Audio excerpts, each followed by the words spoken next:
of all, my reservation then about the tax reform bill uh, was based on the fact there wasn't any wide consultation, and as a parliament, a representative of the people who should have been consulted.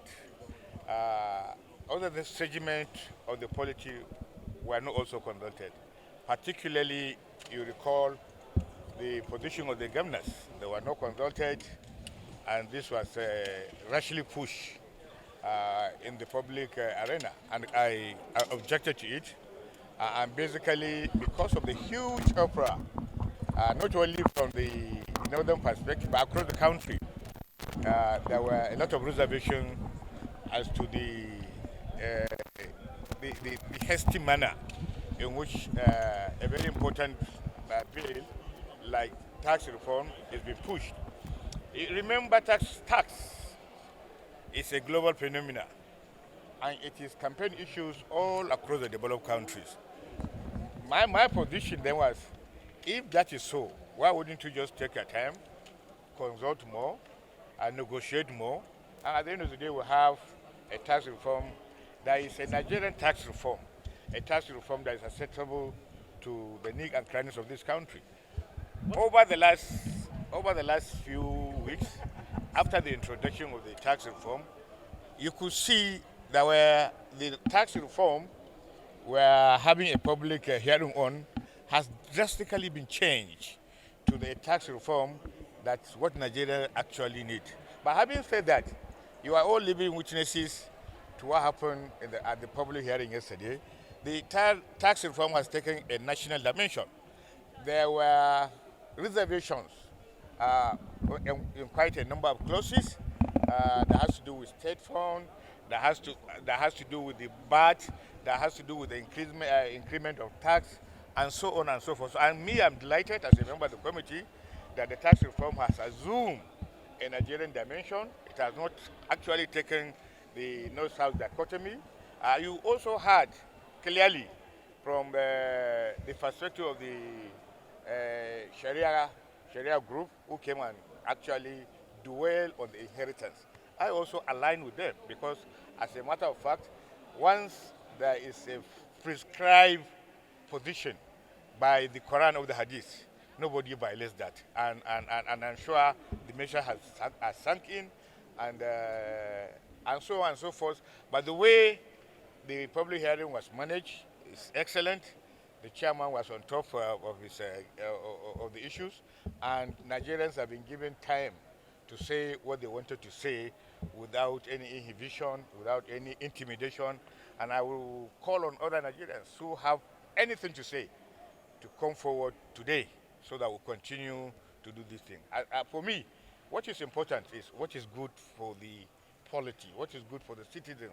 How do we develop our democracy? How do we develop our country?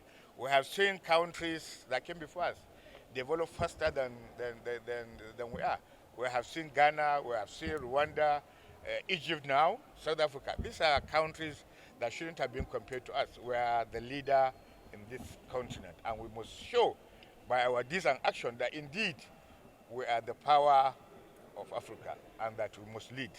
And leading means we must do what is necessary to push the country forward. Sir, thank you, sir. The early pushback to these particular bills were fears that they would erode the economy of the northern part of this country. Is there anything that has changed in these bills that is now bringing about new acceptance? No. You see, a lot of things are actually misrepresented. There was no objection from the northern group on the introduction of the bill.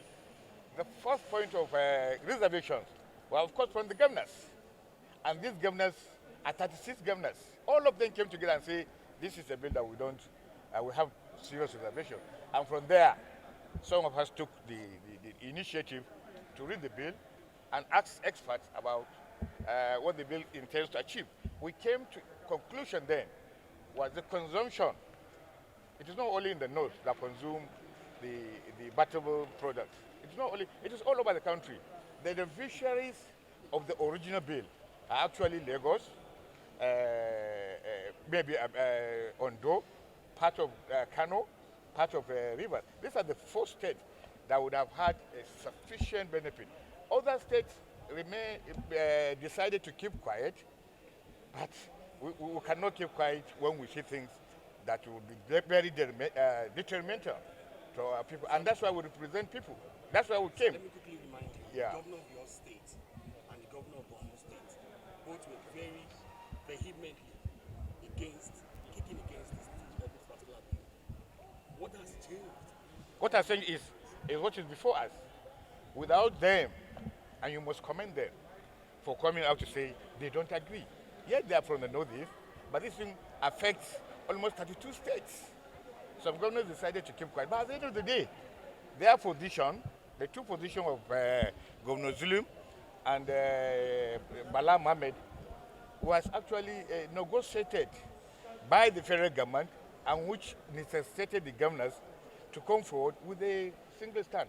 It is the stand of of those governors across the state that gave us the added impetus to now say, okay, it's good enough to have a public hearing. Let's hear our Nigerians. Let people not go and begin to murmur inside their rooms. This is an opportunity, and we are looking at it, and I hope the media will follow it step after step.